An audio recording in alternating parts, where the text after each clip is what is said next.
Hello everybody, welcome back to Screen Stars. I'm here today to bring you my review for the 2021 horror sequel, The Conjuring 3, The Devil Made Me Do It. A film that is directed by Michael Chavez and it stars once again Patrick Wilson and Vera Farmiga as the Warrens.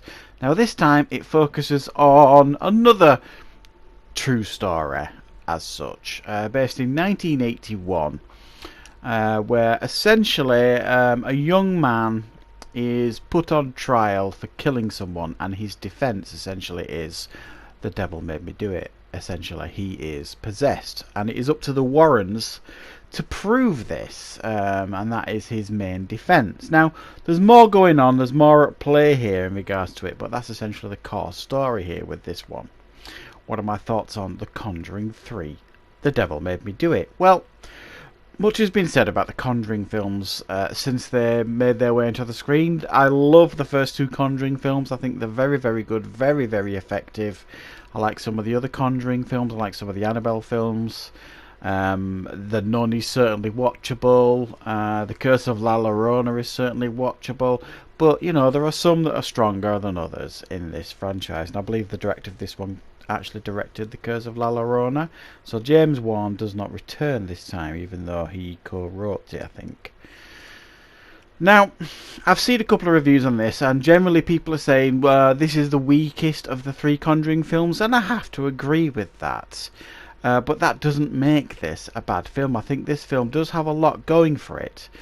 I think probably a lot of people watching this are going to maybe struggle with the shifting tone, if you like, and the shifting story. It's not a haunted house tale this time, which were the first two films focused on generally.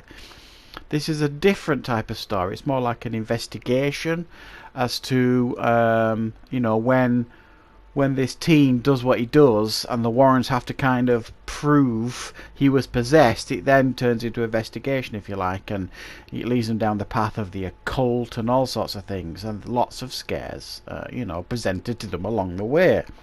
So it is a different film, definitely, and this film certainly, from my perspective,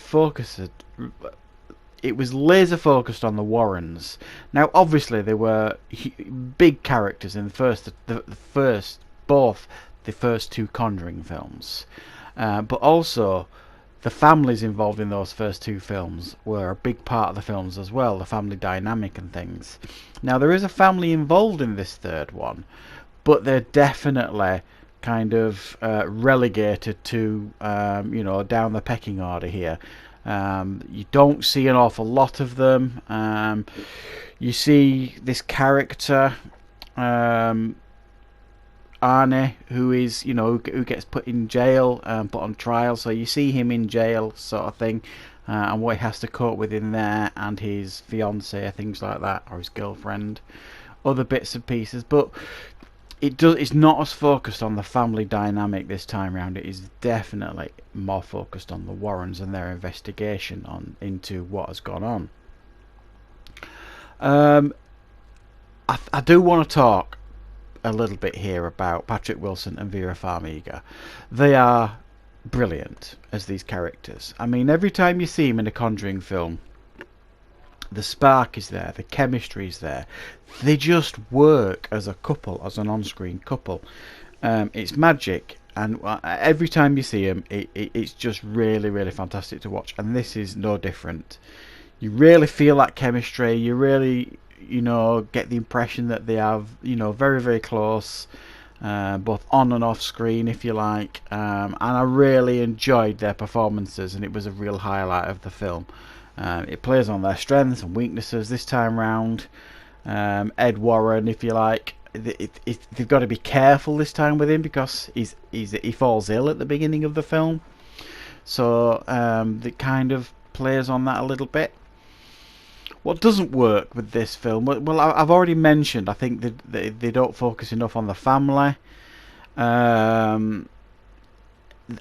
The main villain here is probably the weakest of the three Conjuring films. Not as memorable, certainly.